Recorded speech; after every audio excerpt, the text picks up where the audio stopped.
All that matters. Yeah. Alrighty. All right.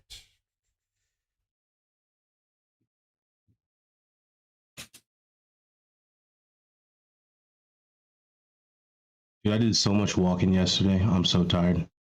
Did you have your pedometer on? No, I did not. It doesn't But count. I did not dress appropriately. I was wearing jeans and my boots. Jeans. Doing all that walking on campus. That's awesome. It hurt. Good for you. It hurt. It Sounds hurt. like a good exercise day. Yeah, trust me. Yeah, I most definitely need it, but exhausted. All right, how we sounding? Let me. We sound good. Okay. Good, good, good. I'm gonna fill my coffee back up because I'm about to run out, and I'll be right back. 1 second. Okay. Well, that's a good call. I'm gonna refill my water. All right. Yep. I'll be right back. 1 second. Sounds good. Ooh. Jenny, how you doing? Good morning. Morning, Jenny. Top of the morning, top of the morning, top of the morning. You get you super hype. It's gonna be a good one. It's gonna be a good one today. We're excited. We're excited. Amelie is joining us again. It's gonna be wonderful. Top of the morning.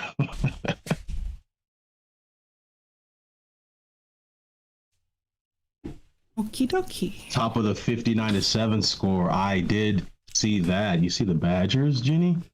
Oh my gosh. Good morning, Jenny. Oh man. All Badgers right. are 1-3. I don't even know if that one counts. They're more like 0-3. You're actually kind of right. It's like, Oh, are the Wisconsin football team struggling this season? Yes. big time. Big Oh time. no. Understatement Oh, no. right there. Oh Like- no. Here, I'll give you a stat real quick, and then we'll jump into this so that we're mindful of your time. But the last time that they started this poorly, that being 1-3, it was in 1990. Okay, that's a long time ago. Yeah. Whew.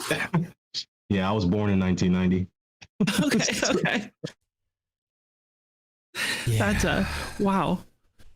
All right, hang in there, you guys. Hang in Right. there. That's all we can do. Yeah. Yeah. All right.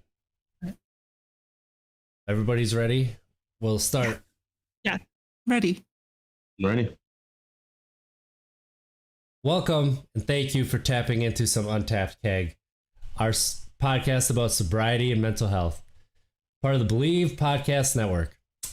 I'm one of your hosts, RJ Zimmerman, here with my good friend Monte Ball. How you doing, sir? Yeah, I feel really good, man. I'm excited. I'm thankful, extremely thankful for the guests that we have again today.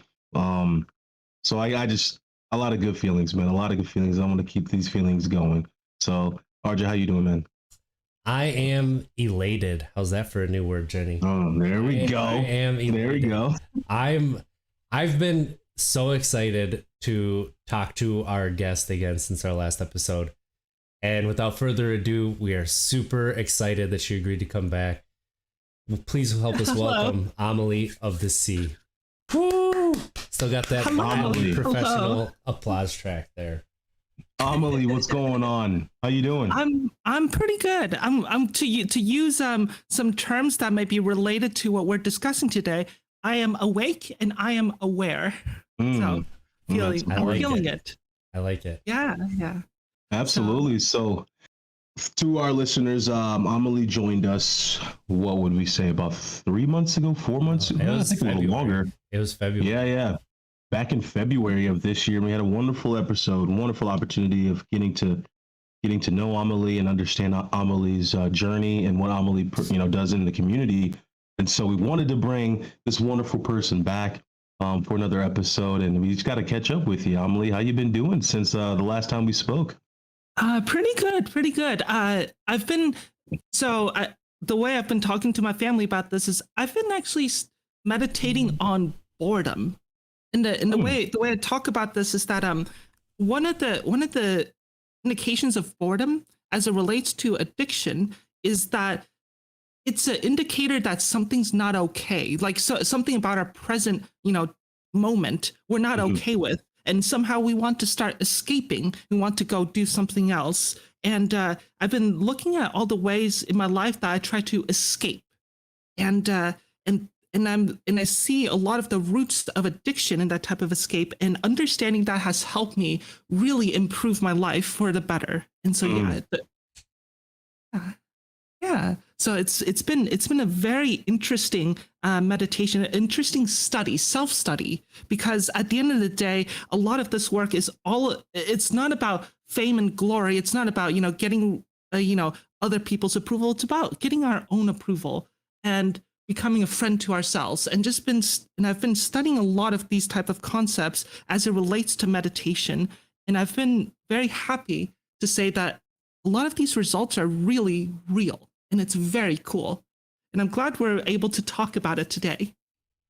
I actually really love that, this topic, because I with some former athletes, we at one point dove into, I think Google has the practice where mindfulness studies, mindfulness practices that we did. And we actually went on like a 2-day retreat out on a ranch where we, made sure we didn't, not necessarily retreat because we didn't stay there, but we were there for like 10 hours a day. But throughout those 10 hours, no cell phone, none of that. And we really practiced on one practice that I really enjoyed was active listening, because that really showed me how much I don't actively listen. I usually just wait to respond. I'm just waiting to respond as opposed to really digesting what folks share with me. So they made us do that. So long story short, yeah, there is a significant amount of data that has shown and has proven that this stuff works. Yeah. Yeah, it's real. It works. Absolutely. Yeah, and absolutely. I'm glad you brought that up in the context of your friends from athletics, because one of the things about meditation is that it's very similar to exercise in many ways. Like a lot of the results, a lot of the processes are very similar. And so that's why I wanted to do a compare and contrast today in terms of what can we say that's, so here I'll go to the spreadsheet, and it's going to get very messy very soon. But before we begin, there's the central column, which just says similarities. So there's a lot of different broad categories. And then we'll talk about things that are specific to meditations, things that are specific to exercise. But what's powerful about it is that if you can do one, you can do the other. And even if you can't do one, you can learn how to do it. And we'll talk about how to start your own and what makes it worthwhile, all of these things. And the spirit is very similar. So, and I also want to draw on both of your personal backgrounds in all of these things, because it's all about how it works for you rather than how it works in the scientific theory, right? Like we've already, like, there's a lot of research, there's, thousands of years of people doing exercise and meditation. But the thing about all of this is that it doesn't work unless we try it. Like it's not going to make any sense unless we exercise. Like someone can talk about exercise all day long, but unless we start exercising, we're not going to really fully understand that experience of exercise. Same with meditation. Like someone else can talk about meditation, like what we're doing now, but until someone actually tries it, it's not going to make any sense. It's interesting. That's really interesting, because talking about myself, like, when I think of meditation, I think of, sitting in a room and focusing on your breathing, but that's not necessarily the only way to meditate, right? So, no, not at all. Like the stereotypes and that kind of a thing. And for me with like ADHD, and I'm constantly trying to be stimulated, like that just does not sound fantastic. But I think like the more I hear about it, the more I think I would benefit from it, like me personally. I just have to figure out a way to do it. So I'm really glad that we're talking about this as well. Yeah. So let's we can shift that. Like let's talk about here in the context of benefits specific to meditation, specific to exercise. Well, one of the things about let's think about it in terms of exercise. Let's say someone saying, I'm not okay with exercise because, I already have a very sedentary lifestyle. I'm not sure if I'm going to be good for it. That's actually the perfect demographic for exercise to be the most beneficial. See, if you talk to, say, to compare and contrast with this, if we say talk to a professional athlete who has already been exercising all day long, if they miss one, exercise session versus if they do one extra exercise session, it probably doesn't change too much. But if you have someone who has not exercised in years, that first few exercise sessions can actually be incredibly impactful. It can be life-changing. So like everyone benefits. So let's say everybody benefits for sure. The most thing is the people who benefit the most. So people who benefit the most are the people who have never tried it before, or for which this is not part of their lives. So the less you tried it, the more you may benefit from it. It's one of those things that once you start giving it a few tries, you may see, okay, what is it that works for me? What doesn't work for me? So we can talk about the specifics, and in terms of the variations, we can talk about how each individual variation in exercise can be adapted to a single person, and same thing for meditation. Yeah, so let's begin. I'm kind of curious to hear. So, what types of exercises? If someone was to ask you, you be my personal trainer, and I want you to help me get on a good exercise regimen, how would you start talking about the different forms of exercises? What types of exercises would you like? What types of big, broad types of things would you say to people? And let's start brainstorming, and we'll start like slowly picking apart these type of things. I think at first you start with what type of workout will we be doing, anaerobic or? Yes, let's do it. Love it. And then also, are we going to be focused on plasticity?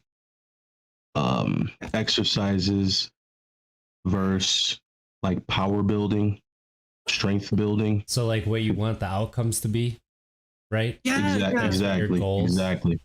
Okay, so a power. So there's strength, power, there's speed. There's a lot of potential benefits. Yeah, like you can do. So some of these things are more kind of performative in the sense that when you actively do, exercise, and when you practice, like say bench press for weeks and weeks and weeks, then after a while, you can measure how much their strength has increased, how much their power has increased. So those are things when you measure when they're performing. What happens when they're at rest? Like, what are some indicators of, say, a person who is very physically fit versus someone who is not physically fit? How would you be able to tell when they're at rest? You're talking about their heart. How fast their heart rate gets back to let's do that. To resting rate. Yeah, that is a sure indicator of someone being physically fit. Absolutely. Okay, so let me start now talking about things that are related to meditation. How about resting thinking rate? Ever have racing thoughts in our mind? I'll let you answer that one. I think that's my normal. That's my resting. That's all I have are racing thoughts. So it's like I walk into a room and I'm cleaning and I'm like, oh, there's that there. I need to go do that real quick. And then if I do it fast, I won't forget about the thing I've just been doing. Right. Yeah. So a lot of these things, like it. So you see, like if someone is very physically fit, even when they're at rest, their body is a little bit more efficient. And if someone meditates a lot, even when they're at rest, their brain is a bit more efficient. There's less, constant like worry about, okay, all these types of, thoughts coming in. Am I going to miss this thought? Am I going to miss that thought? Is my memory not going to serve me well? So that's one possibility. So yeah, let's take all of these things that we've just talked about in terms of things that are specific to exercise, and let's talk about it in terms of meditation. There's just like how there's a broad class of anaerobic versus aerobic. So anaerobic, actually, before we do that, Monte, can you give, for people who are not familiar with these terms, can you give a general description of what's anaerobic versus aerobic? Taking me back to good old health class here. I honestly, off the top of my head, I'll be honest, I do not remember anaerobic versus aerobic. Is with oxygen, so like that's like long-term exercises. Anaerobic is without oxygen, so it's like really fast movements. Really?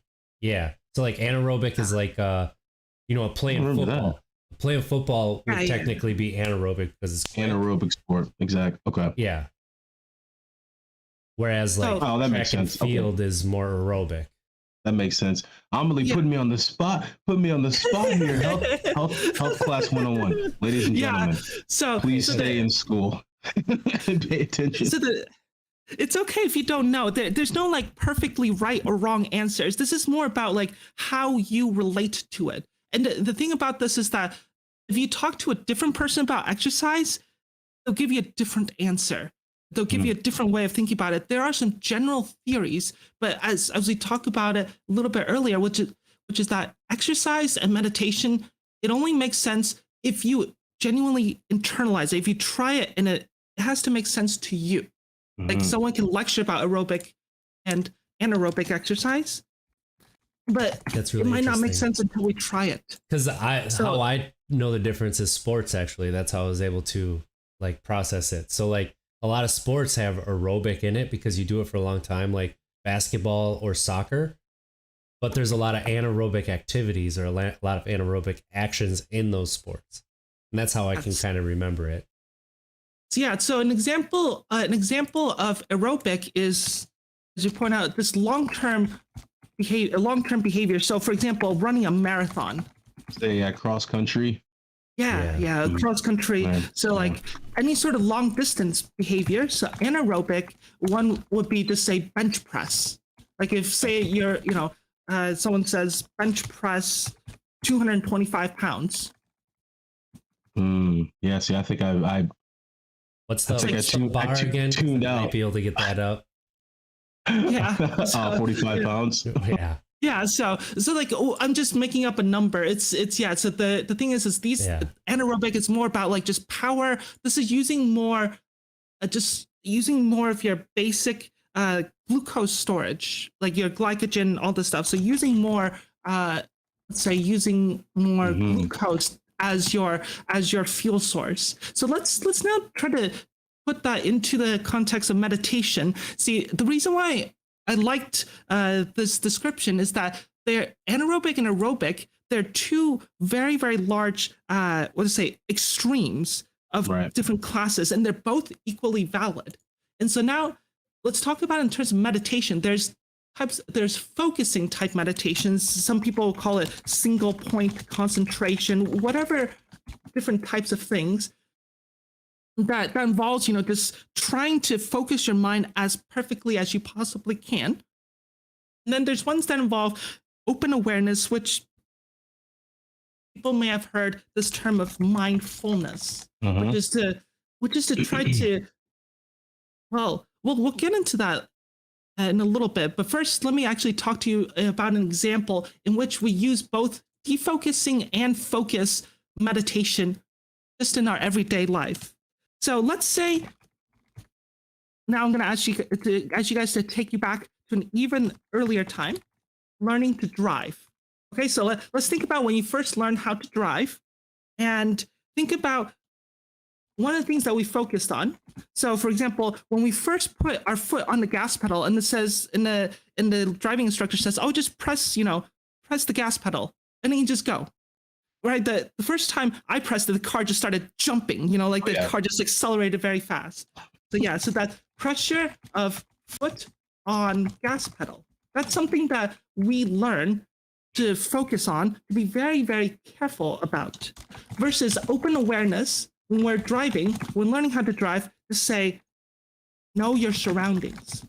And when we're driving, we're saying, okay, be aware of other cars, you know.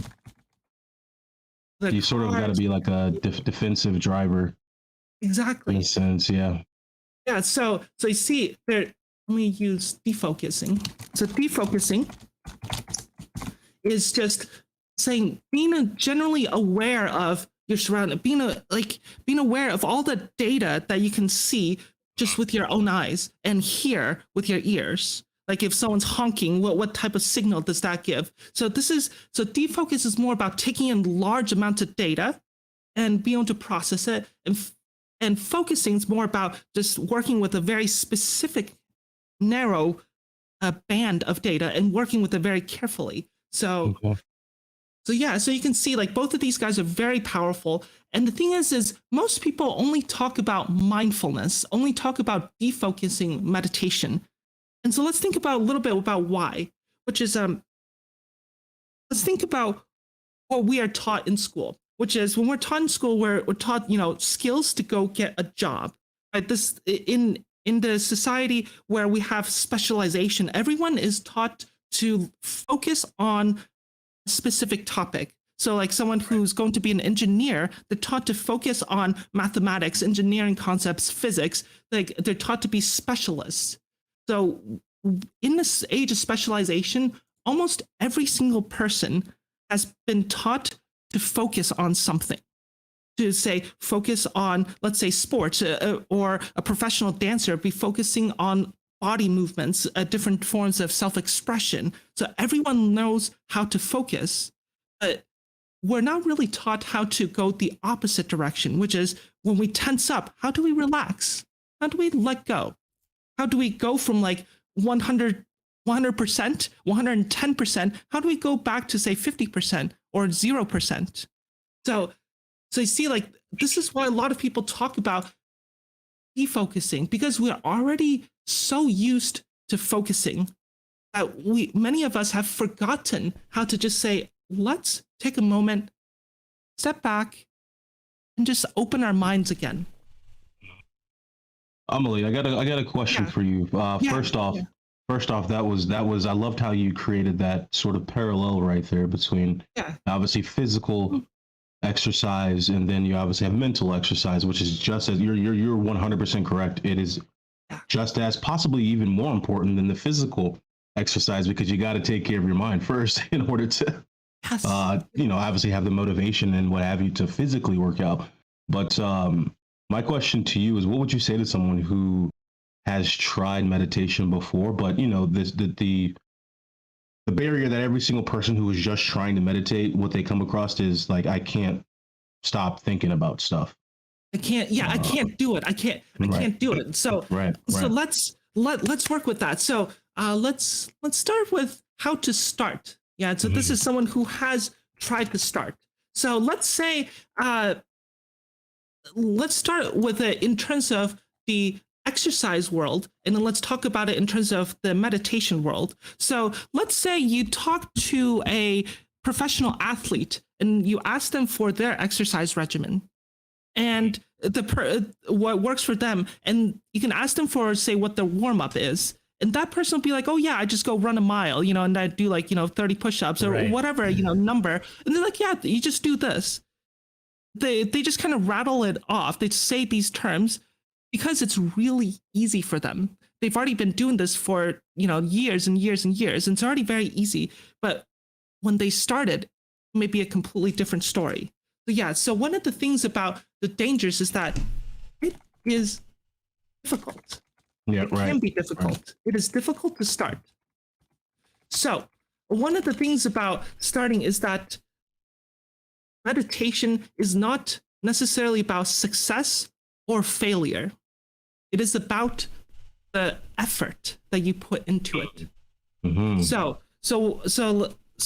let's go to how to start humble. Focus on neutrality.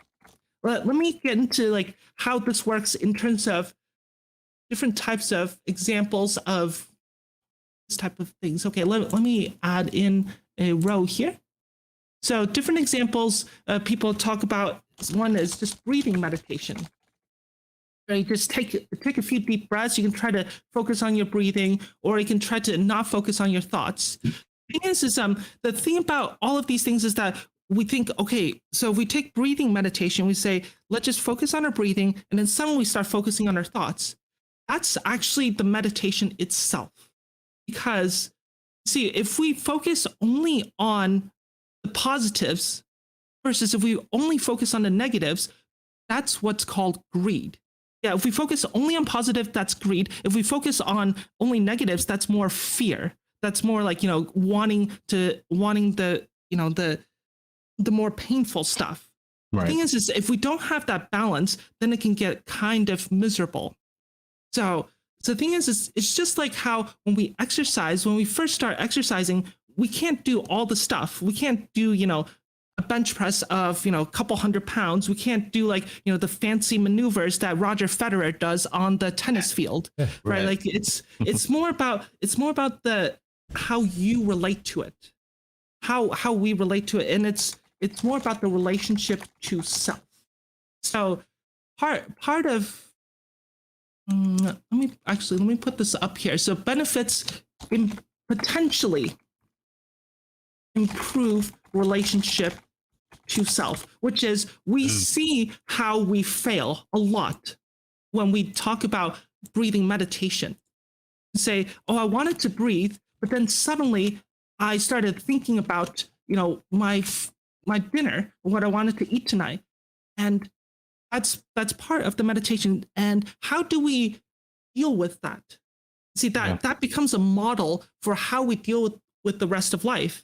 See, if thinking about how it relates to addiction, it's like when we think about, okay, let's not think about drugs, or let's not think about alcohol, or whatever the source of addiction. Let's not think about, going, working our tail off, if we're addicted to work. So all of these things are part of our goals. But what happens when we do start thinking about it, when we do start going down that road? Well, the importance is not whether or not we start going down that road. It's about how we bring ourselves back onto the road of our own choosing. And that's where neutrality gives us that neutrality gives us that avenue, because we have seen both the good sides and the bad sides. So we understand that balance. And so when we feel out of balance in one way, we can start pushing things down on the other way. Think of like a teeter-totter. If we see one thing's out of balance, we're like, okay, now I understand balance. So now I can just push the other side down and then push this side up so that I can achieve more balance. So you see a lot of times we can focus on failures, or we can focus on successes. But if we focus on neutrality, that gives us the entire world. Absolutely. I think it's what's the quote? RJ, what you think of the most, or what is it? What you focus on longest will become the strongest. Yes. Yeah. It's about what you want to, what is your central practice. So as you pointed out, when we talk about breathing meditation, there can be many ways in which we are taught to do breathing meditation, and some of them may be more punishing than others. Like some have more requirements saying, okay, when you breathe this way and you think this way, and when you try to think this way, it may be easier, it may be more difficult for some, it may be more simple for others. So the thing is all of these things, let's get back to where is it? One of the benefits of exercise is that in terms of improving relationship to self, we can ask a general question to everyone, which is, what is the best exercise? And then we'll transfer that to meditation. But first try to understand this question. What is the best exercise? So I'm not asking you to actually come up with a perfect answer right now, but just try to think about it. So imagine if we ask that question to someone who is extremely passionate about swimming, their answer will probably be related to the activity of swimming. Yeah. But if you ask what is the best exercise, to someone, say, who is extremely passionate about basketball, their answer will probably be related to basketball. So when researchers study what are the best exercises, the one that actually seems to work is the best exercise is the one that you actually like, the ones that you actually want to try. Because some, like LeBron James could talk about his exercises all day long, but it's not going to help us. It's more about what we think are the types of exercises that we actually want to try. So that's where the relationship and stuff. Yeah. It's about making fun for yourself. Yeah, Absolutely. Yeah.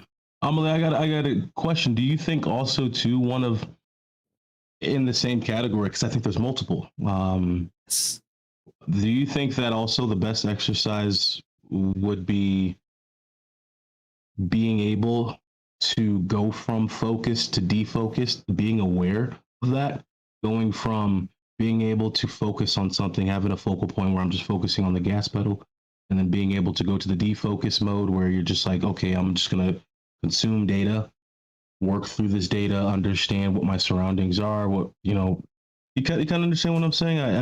Yes. That's one of the possibilities. It's kind of like if you want to talk to someone about exercise and they talk about what is a perfectly fit individual, the answer is probably involves both anaerobic ability and aerobic ability. So someone who has stamina and has strength. So yeah, so if you talk about like this absolute end goal in terms of being a quote unquote good meditator, yeah, being able to focus or defocus at will. Yeah, that's one of the things. That's why we talk about things in terms of these two balances. You see, we have these potential already inside of us. The thing is we have, as humans, we have been now conditioned to do a lot of one versus a lot of the other. So we've probably done a lot of focusing in our lives on, say, if someone said something nasty to us, we focus on what they said. Versus, let's start defocusing on our hatred for that person. Let's start defocusing on our anger. So eventually, kind of like a long-term end goal is to be able to do all of these things, you know, in a way that can be sustainable. So yes, so you're speaking to my soul. Yeah, so the thing is this stuff is cool, but I also want to warn you, which is it can be too enticing. Yeah, the way people say get other people into exercises, you know, they can show some flashy things. Like, yeah, like, you know, if you talk to, say, like, if you want LeBron James to do like a flashy, you know, move in basketball, you can do that and people will be like, yo, that's amazing. The thing is think about how much training that he needed to do to get to that level, right? Yeah. Yes. Yeah, so that's a really good point, because that's the thing about both of these is it's long-term gains, and you have to pay attention to your short-term gains in order to get to those long-term ones, right? Yes. So if we don't focus on the trees, then we won't notice the forest. Whereas, you know, same kind of a thing. I think, yeah, that's a really good point. This is extremely applicable to recovery. This is because folks like to look at, you know, this actually happened recently, and I'd love for you to continue, Amelie, but recently, as in yesterday, I was speaking to a guy, and neither of us knew that we were sober. But then I was talking to him, and he was like, yeah, I've been sober for 3 years from alcohol. And I'm like, dude, sober for 5 years right here. Alcohol is my drug of choice. And he was like, oh, well, I'm not at 5 years yet. So, but I'm like, in order to get to 5, you gotta start at 1, then you get to 2, and that's how it ends up. Yeah, so essentially, yeah, what I'm getting at is the building blocks. Day by day, you gotta, you know, in order to get to the bigger picture, you gotta most definitely paint each corner of the photo of I don't know, I just made that up right there. Hopefully that works. Yeah. But, so now I want to add on one other.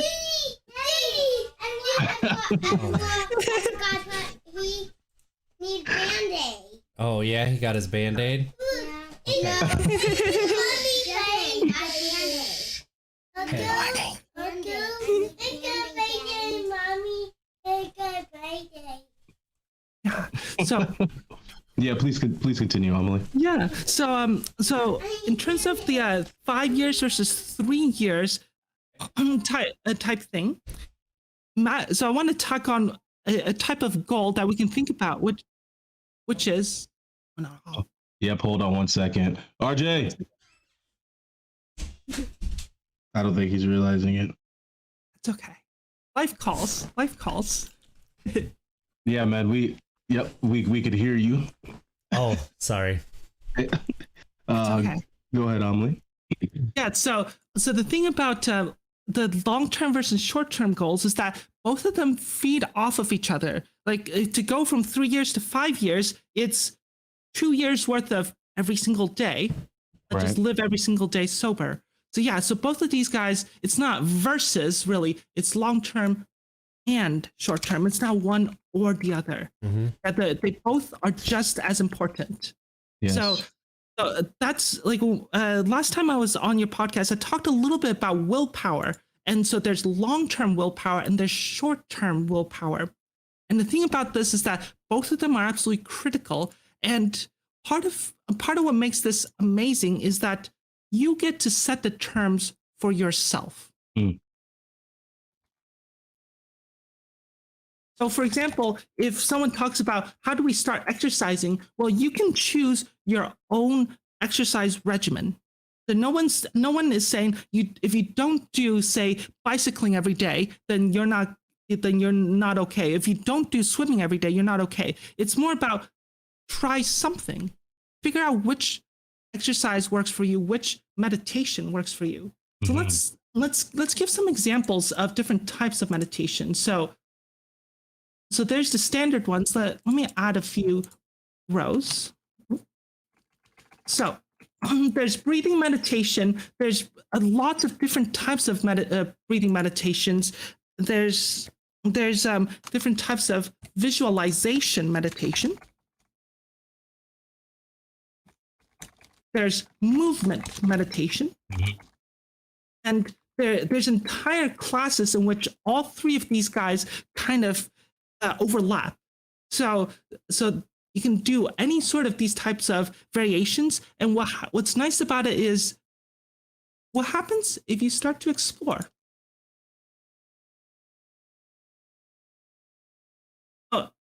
If we start to do some sort of, say, exercise regimen, it's not we have to do 30 minutes of running every single day. When we get into this we have to do type of things, that's when the compulsion parts of us really gets activated. And that's when we start fighting with that's when we start fighting with ourselves, and that's when things really start to go downhill. When we feel like we don't have a choice, when we don't feel like we are in control of ourselves, when we don't feel like we have that internal locus of control. So you see, like, when part of the benefit of exercise and meditation is that we are, to use fancy medical terms, we are internalizing our locus of control, which means just we are not putting our happiness on anybody else but us. We are not putting whether or not we exercise on anybody else but us. We're not putting whether or not we meditate on anybody else but us. And the thing about that is it's both terrifying yet empowering. So like, there's no one else to, like, if we decide not to exercise today, there's no law against that. If we do not meditate today, there's no law against that. But it's in these situations, that's where we build our character. It's by saying, okay, now I have the freedom to be my own boss. What type of boss am I going to be? See, like, let's learn more about breathing meditation. Let's learn more about movement meditation. Let's learn more about visualization. All of these things are possibilities. So it's up to us to say, you know what, let's actually give it a try. Absolutely. I think when I was doing that that practice, that study with the guys, former players, and one thing that they encourage us to do, and I think this falls into the movement meditation, although you're not really moving, but I'll explain. So they told us to get a little bitty blue sticker, right, and place that like on your mirror in the morning, like in your bathroom, because obviously you're going to look at yourself, you're going to brush your teeth or what have you. So that blue sticker tells you to, okay, take a deep breath, calm down, relax. Well, I didn't do that. I put mine on my visor in my car. Yes. Like right there, because I think like as soon as we like touch our keys and walk out the door, our minds are just going at 1,000,000 miles an hour. And especially when you get in your car. So I put mine in my car, and I want to know what your thoughts on that. Like in my car, because the majority of the time it's just me in the vehicle, and I can have a moment to myself of doing some deep breathing. So maybe there's some crossover there too with movement meditation and breathing meditation while I'm driving the vehicle. Yeah, what you have done is you have owned your own type of meditation practice. You are improving your relationship to yourself. You're saying, I saw an interesting idea. Let me find something in my own life that may work for me. So what you have done is you have started developing a friendship to yourself, saying, you know what, I like what that person does. Let me try to adapt it to fit my life. That is an expression of friendship to self. I need to get back to that then. Right. I need to get back to it. That's fantastic. So yeah, so all of these things are, like there's no one right way or one wrong way to meditate. There's no one right way or one wrong way to exercise. So let me give you an example. You see, like this is a Shaolin martial arts master. He is the headmaster of the Shaolin Temple in Europe, and he gives you a lot of free Shaolin training. He does everything in English, so you can actually watch all of it if you want, and he'll describe all of it. You can see at the top what he says. There are 2 mistakes along the way to mastery: not starting it, not going all the way. Ooh, I love that. And Wow. these things can be kind of intense, like when you think about what the ramifications, what the different implications are. But another thing that's kind of related to this is that the failure or the successes, that's all part of the training. Like when we start running, when we try to say, let's say my goal is to go run a marathon. Well, if I run a mile in a certain amount of time versus a slightly faster time or slightly slower time in the next day or the day afterwards, that's okay. That's all part of the exercise. Just like how everything that we do, as long as we actually give it a shot, that's part of our meditation. Whatever you're willing to try, that can be your meditation. So, for example, if we can talk about incorporating breathing, visualization, and movement. So suppose someone who's really into, say, art, they want to draw. Well, you can move your hands, visualize the art itself, and just take steady, deep breaths while you're drawing. See, all of those things can be made to work within that context of art. Or say someone, let's take it to something completely different. Computer programming. Well, you can move your hands, you can visualize the code, and again, you focus on your breathing so that you don't get too anxious or too relaxed that you cannot concentrate. So all of these things you can kind of make it your own. And the thing is as long as you're genuinely trying to understand it in terms of your own life, what you're doing is valid. RJ, this information has got me thinking about you, man, and cooking, occupying the hands, visual, breathing, and movement. Yeah, that's a really good point. That's a really good point. I didn't even think about that. I was thinking Bob Ross for the longest time. And you get to see the result, the product, or what have you. Yeah, it's self-rewarding. It's That's a good catch. I like that. There's, you know how when people say, I like to go for a drive, it's very meditative. Yep. Or Yeah. I like to do this, it's very meditative. I like to do that, it's very meditative. I love driving. Anything that you do, if you find it has a potential to give you any one of these things, focus or defocusing, then you can turn that into a meditation. So as you can see, like basically every activity in life, there's something that we can focus on, and then there's something that we can say take in large amounts of data on. It's like when we go, say, give a presentation at work, we can be focused on our own, topic that we're trying to discuss. We're also doing open awareness on, say, the room in front of us. Yeah, we're not trying to judge every single person, but when someone makes a face of happiness, then we kind of get some data. Or if a person gives us a grimace, that's another piece of data. We don't have to act on it, but it's it's all data, and then we can continue to focus on something versus defocus on something else. And then that choice, that type of work, it's all part of the meditation. It's all part of it.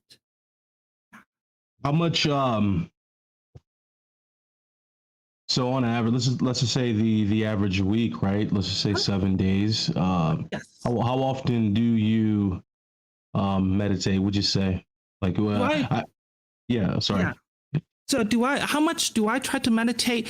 The answer for myself is as much as I possibly can. Which is to incorporate meditation into every part of my daily life. Which is the idea is that at every single point in my daily life, I could be focusing on something or I could be defocusing on something. So if I'm feeling bad, I could be focusing on that feeling, or I could say I choose not to defocus on, choose to defocus on it. So one of the things about, one of the issues with meditation is that we often feel like there's only one right way to do it, or we have to set aside a time or a specific place to do it. Yeah, you see, like there's a lot of commercialization. People say, "Oh, you have to sit on, our particular brand of, cushions because that gives you the best, results for meditation." And the thing is, that there might be something to that, but at the end of the day, the practice is what we choose to make of it, rather than how somebody else chooses to make of it. That's important right there. That's very important right there. Yeah, because the commercialization is you can easily see that. And I think that does take away from the actual the brilliance behind the actual practice. That's America for you. But try to obviously commercialize it. Class, do our specific style if you really want to get the benefits from right. it. So along those lines, I want to point out, so this actually exists in just about every single field of human endeavors. So say in a capitalist society, of course, people are going to want to, market stuff for you. But also if you look in religious societies, people are going to say, well, this is the one right way to meditate. This is the one right way to pray. Yeah. This is the one right way to think about this or that. Everyone wants to have an objective, correct, idea. Especially religion. Yeah. So the thing is part of it is that these people, they have ideas, and a lot of it may actually be valid. A lot of it may actually be really good ideas, but part of it, part of the work is to not be so constantly, worried about what other people think might be correct or not correct, but working on what works for us, what works as opposed to what works for that person. Yeah, like if that person says Vipassana meditation is the thing to do versus another person says Shamatha meditation is the thing to do, and saying, okay, well, both people could be correct because it's what works for them. Right. Exactly. I think it's a little tougher. Unfortunately, I believe it's a lot tougher nowadays, just because of social media. People comparing their lives to others, and so difficult. Meaning, like if someone is meditating and talking about how they are benefiting from it, some folks, may say that's not the right way to do it. This is the right way to do it. And they're posting their photos of how they're doing it. And then people think that that's the only way that you can do it is that way. Social media is just, it's, the whole trying to compare lives is not the correct way to go about it, because just like what you stated, whatever works for you, keep it going. Yes. Keep it going. Since we're on this topic, I do want to talk about one thing you do want to be careful about, which is careful not to hurt yourself. That is the one thing where I said there is a right way or wrong way to do things, in the sense of if somebody tells you to exercise in a very specific manner, say like, do this headstand and then walk on your two hands. If you're not trained for that, you can get injured very, very quickly, right? Like if you talk to a gymnast and they say, just do these few things. If we try things that we're not really prepared for, then we have a tendency to get injured. The thing is this can also happen with meditation. The thing is, so exercise and meditation, they're not a cure-all. There's a lot of amazing, brilliant ideas behind all of it. At the same time, there can be things that go badly. So let me give you an example, which is when we're defocusing and focusing on ourselves, when we're trying to just understand our internal lives, when we're trying to develop that relationship to self, we're getting better at seeing our own internal world. We're getting better at working with that. However, sometimes things can come up. If we keep digging, we can start uncovering things that we may not be yet ready to deal with. So like, especially like, for example, if someone has a trauma history, we start digging into that, then we may end up triggering ourselves. We may end up, getting extreme anxiety attacks that we're not ready for. That's kind of like the analogy of someone trying to, who is not fully trained and trying to do like a fancy gymnastics movement. So injury from trying things that we are not ready for. Dude, I had my first, way off topic, I had my first anxiety attack last night. First one I've ever had. Ever. Oh, wow. That was so weird. Yeah. But please go ahead. I don't know. You just said that. I was like, that was the first time I've ever had one. And it was the weirdest thing I've ever experienced in my life. That may be by far. Yeah, that may be a sign that you're starting to get your feelings back. And sometimes when the feelings really start to come back, like certain feelings can come in like a powerhouse, like you're like letting open the floodgates. And that can be part of a meditation practice. When we finally open those floodgates, a flood can come in. Dude, it was, I almost passed out. It was like at 11 o'clock last night, just breathing super heavy just sitting in the chair, and like heart rate was just beating fast. And I was like it seemed like I was like blacking out, about to faint. And I was like, what the heck is going on? I was breathing like short breaths. Like, I was like, I think I'm having an anxiety attack. So the question is how did you get through it? Breathing. Yeah, breathing. So, and I'm not joking here. I'm 100. I'm dead serious, man. It was weird, RJ. Yeah, I can imagine. Yeah. I mean, that would be. I mean, I think everybody would be shocked. First anxiety attack. You don't know what it is. You absolutely. So so that's both extremely powerful and like there's a lot of intensity behind it. It can be both, good or bad. But like, as you can see, like the bad part, of course, is like all the intense emotions. But the good part is that there is that possibility for you to work with it. So the thing is it's important to say, it's important to take that seriously. And like when we start experiencing the anxiety, experiencing the emotions, it's kind of like if someone is exercising and they start to feel different pains inside their bodies. The question is it soreness, or is it like the beginnings of, say, a very serious, stress fracture, or, some long-term injury? So those things, it can be one or the other. It can be some combination of both. Though it's all really important data, and that itself could be the meditation. So absolutely.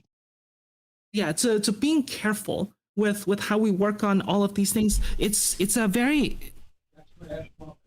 it's a very, very powerful, very expansive way to work in meditation. Absolutely. So, 1 second.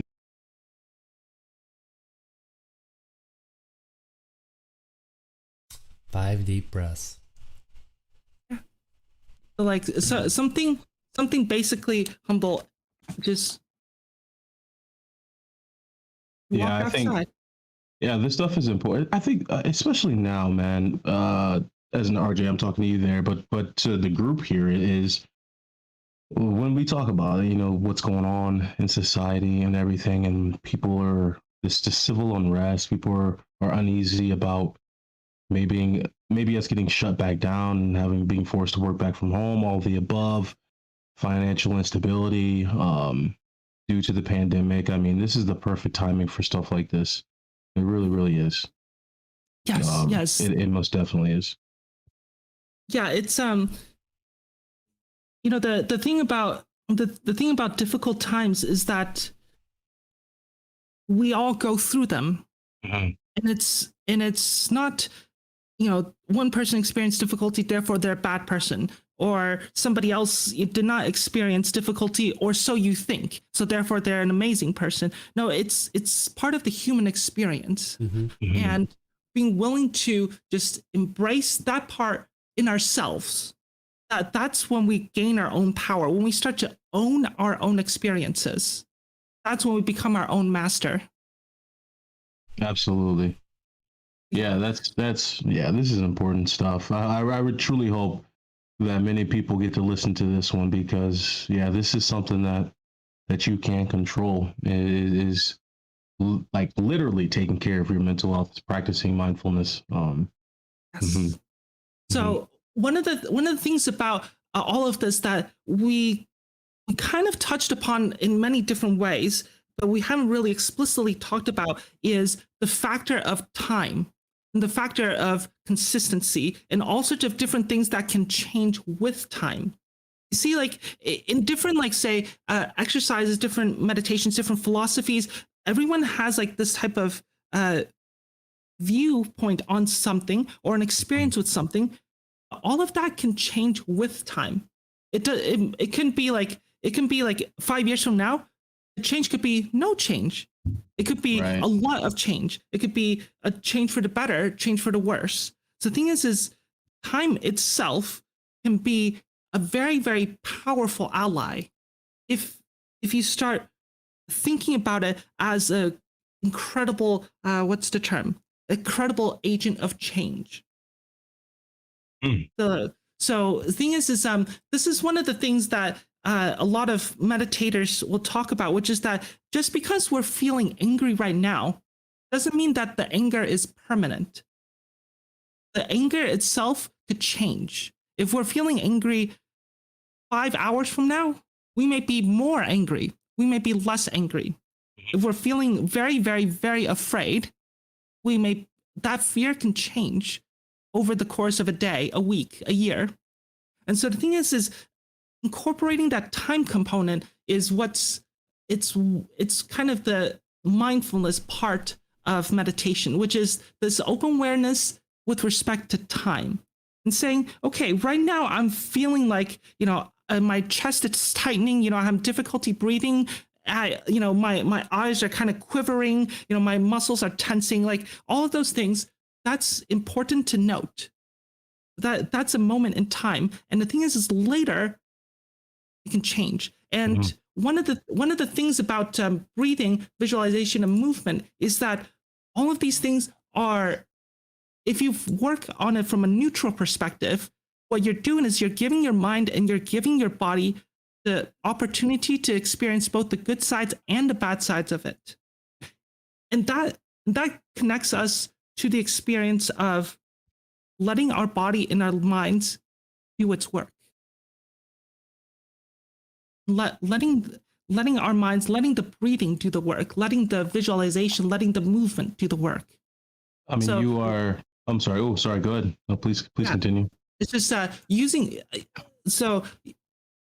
the time and neutrality in tandem, to work on those things together, that's what gives us that open ground for change. Yeah, so that's all I had to say. No, that was some wonderful information. I think it's as you stated, it's like, let's place our minds in the best possible, situation, or get it to its best possible form of some sort, so that we can be at our best, or giving it the right tools, or utilizing those tools so that we can be at our best. So this stuff is free. This stuff is free. It's free. Yeah. You can do this anywhere. And that's the thing, is when we talk about getting our bodies in condition for living life, we leave out one of the most important components, which is our mind. And it's so Exactly. What's the word? Important. It all starts here and then goes to the rest of it. If you don't have your brain working, you won't be able to do any of it at all. So it's definitely something to think about. It's a different way to think about it too. Mm-hmm. Yes. Mm-hmm. The mind and the body have a very, very deep connection. Like if we're angry, we are like, you can see it in someone's body. Yeah, you ever heard of the term body language? Yeah, you see it when someone's really not happy. You can literally see the expression in their body. You can literally see the expressions in their faces. And that type of connection can be terrifying for many people, but at the same time, it can also be that grounds for self-improvement, that those grounds for like freedom from all sorts of different problems. So the thing is it's not easy. None of this work is easy. Mm-hmm. If it was easy, everyone would be like, okay, we're all enlightened. But the thing is nothing worthwhile ever is truly easy, because it is worth the time. It's worthwhile. It's worth the time that you put into it. Yep. So a good exercise regimen, a good meditation regimen, it is not supposed to be easy. It's supposed to be very challenging. If you do it, you will feel the benefits. Absolutely. Yeah. That's as I stated, it's important. It most definitely is important. Pay attention to your mentals, ladies and gentlemen. Meditation is well. Obviously, you could pay for meditation. Obviously, there are some great courses out there that you can pay for, subscribe to, what have you. But this is essentially free. This is something that you can do wherever you are located, wherever you're at. These practices. So this is important stuff. Yeah. So in terms of all sorts of different places, let's talk places that we can learn about meditation. Where are some places that the two of you have found that you have found that I like this? Let's talk about resources. That's perfect, because that's actually what I was going to ask you was if you were planning on starting this, where's a place that you would recommend? So, I mean, just throwing it out there, a yoga class is that's typically a decent place for people to start, and you can do free ones on YouTube. So, yes, online videos. So you can look at YouTube. There's a lot of them. For example, like this guy, he's just giving it all for free. And you can talk about, like, he does very serious Shaolin martial arts training. And so you could talk about all of that. Online videos, yoga classes, there's community classes. Say you can look at your YMCA or other like churches, etc. There's all sorts of different places. There's one. What would be another avenue where you? I mean, because for me, I was more so of community classes. Let me give you one that may not make sense right now, but let me try to explain it. The best resource is yourself. Because the point of meditation, the point of exercise is part of how you make it. So if we're trying to understand how to meditate, well, let's look at all the different ways our mind works. Let's become our own data scientist. Let's study our own patterns. Mm-hmm. Saying, like, part of this comes from like, a lot of these ideas, a lot of these great masters or of meditation or of exercise, they did not get to that place by waiting for everyone else to give them the knowledge. What they did was they studied themselves, and they studied what are their strengths, what are their weaknesses, what are some things that they want to work on, what are things that interest them. So the thing is if we try to say evangelize all sorts of nice things for everyone else, say like this is the right way to do this, this is applications, apps versus programs, this is a good program, then people may feel like, well, we've given up. Like the person who might be listening to this will say, well, it's good because you say it's good. It's good because you tell me it's good. At the end of the day, it only is good if you yourself genuinely can feel it. Right. So the best resource is actually yourself to say like, okay, what are things that I like? So for example, like when I was looking for my different exercises, I would say, okay, I know there's a million different exercise programs, but what I found to be the best exercise, the one that I actually like, was just something that I can just do every day, which is walk up and down stairs. That's like, Absolutely. okay, all of the fancy exercise theory in the world is not necessary if you have studied really carefully what you want to work on. So not that it's not helpful. Yeah, it's part of the program. It's part of what gives you ideas. But at the end of the day, the ownership has to be you. Right. So studying yourself, studying for patterns is Yes. the mind is a very powerful thing, weird thing too. Yes. The mind, Yes. the mind named itself and then realized that it named itself and is weirded out by that. Yes. So yeah. So the thing about the mind is that we can be one of the biggest dangers is that we're kind of afraid of looking inside.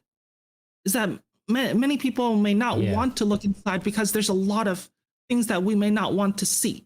Yep. Mm-hmm. The thing is part of it is that we say, well, I don't want to see this bad part of myself. I only want to see the good parts of myself. And see that's when we start to get really greedy or really fearful. Like so the term I mean by greed is just we want to create more emotional attachments to something. And fearful means we want to lessen the amount of emotional attachments we have to something. Right. Like so going in either direction. So we could try to make more or less, but neutrality or mindfulness is more about just saying, okay, let's just study the connections that is already there. What can we work with? See, like if we're always chasing the next good thing, we're chasing this thing because it promises us something amazing. What we're ignoring is just ourselves. Yeah. What we have ignored is just what matters the most in terms of basic healing, which is our own mind. The thing is we often have this tendency to want to look somewhere else for salvation or healing. And the thing about that is it's kind of as if we have been bullied out of our own brains, that our own internal bully has won. Yeah, see, like when we start looking for something outside, that's when we say to the internal bully inside of us, okay, you've won. I can't actually go back into my own home, which is I can't go back into the home of my own mind anymore.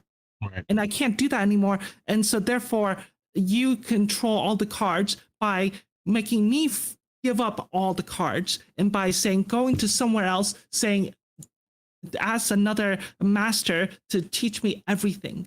See, the thing is the moment we start to stand up to our own internal bully, that's when we have that chance of saying, okay, let's start taking ownership of our own lives again.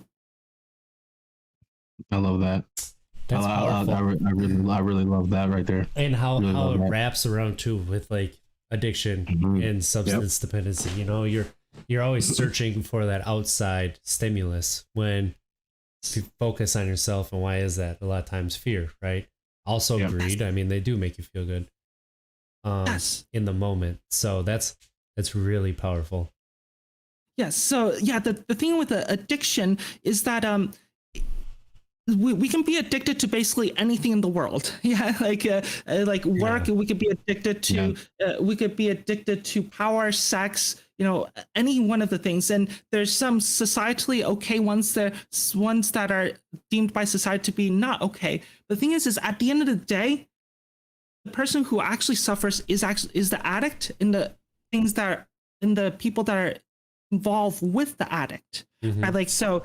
And the thing is the solution can come from external sources, but the most powerful solution is the solution that we come up with, the ones that we genuinely believe works, the internalization of all the things that we actually care about to make a positive change in our own life, or working on the neutrality of our own lives, because life can be good, it can also be bad, but ultimately life itself is just life. It's a relatively neutral concept. And it's kind of like when people say start meditation, it's breathing can be good, it can also be bad. You look at water, it can be good or bad. But at the end of the day, that practice itself is relatively neutral. There's nothing about it that says it has to be good, nothing about it that has to be bad. And so it is what you make of it. It is. It is. Yeah. And I think it's right. I think it's also important for us to share that, essentially what we're the information that's being shared here, we're not saying this is the answer to all. Like sometimes you will need medicated assistant treatment or more in-depth, therapy, maybe, therapy, inpatient treatment, all of the above. But this tool right here, this tool is something that is, again, free. YouTube, all the above. You can get videos, and it's extremely helpful. Extremely helpful. Yes. So to connect that to connect meditation to what you just said is that meditation is the training of becoming our own psychotherapist. Yeah. What we're doing is we're walking into our own minds and saying, you know what? I've been afraid of you my entire life. Like I've been afraid of the dark parts of my mind. I'm afraid of the internal bully. I'm afraid of the internal critic. And I'm just going to stand up to it and learn. Let's just stand up and just say, okay, what is going on? Let's take a look at it. Let's take a good look and understand it and understand how to work with it. So you can see it's both powerful yet dangerous. Like if we're not trained to do psychotherapy on ourselves, we can get ourselves into pretty bad situations. Like so, definitely. It could be like if we try to do stuff poorly, it's just like how if we tried to start exercising without studying the dangers, we could do exercise gone wrong. So a danger, it could be psychotherapy gone wrong, but if we do it well, it could become our own therapist. Absolutely. So it doesn't mean that everyone else is completely worthless and we don't ever talk with them again. It just means that we are bringing in yet another person into the mix. The most important person that can enact the most change in our own lives, which is ourselves. Like in terms of like, we can't change anybody else, but we can change ourselves. And a pathway to do that is to work on both the good sides and the bad sides. Yep. See, if we work only on the good sides, that's just greed. If we work only on the bad sides, that's just fear. So working on both, that's how we can pave that path. That neutrality is how, almost everything in life can be done. Yeah, think of like, say, the analogy to, say, two countries having a war. When they want to end the war, people often try to literally say, find a neutral ground. Right. They want to find that neutral ground where they can understand both the good sides and the bad sides of each particular country's, demand, and all of these things. And see, that's where the possibility grows. possibility of peace grows when we try to understand both the good sides and the bad sides. So you're essentially making a peace treaty with your own mind. Exactly. We're coming. This is the study of inner peace. Exactly. So Amelie, I think Amelie, that's I a great don't. place to transition. Yeah, absolutely. Sorry, go ahead, RJ. I was gonna say, this is something that maybe you gloss over, maybe you think about a little bit, and then you just move past.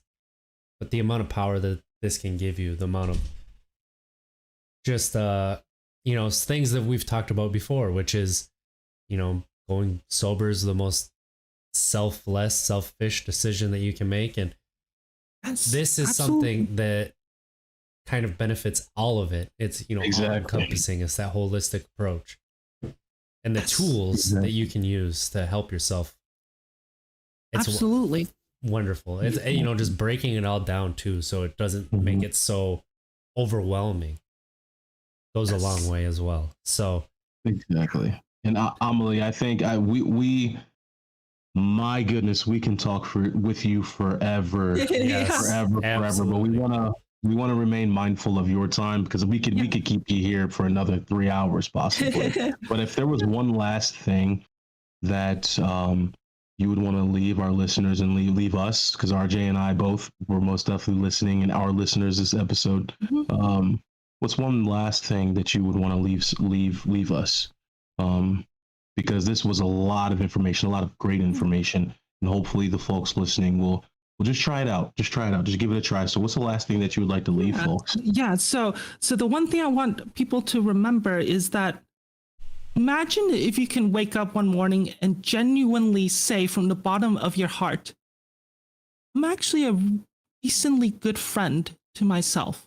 Imagine if you can wake up and that actually resonates with you, how your life would look.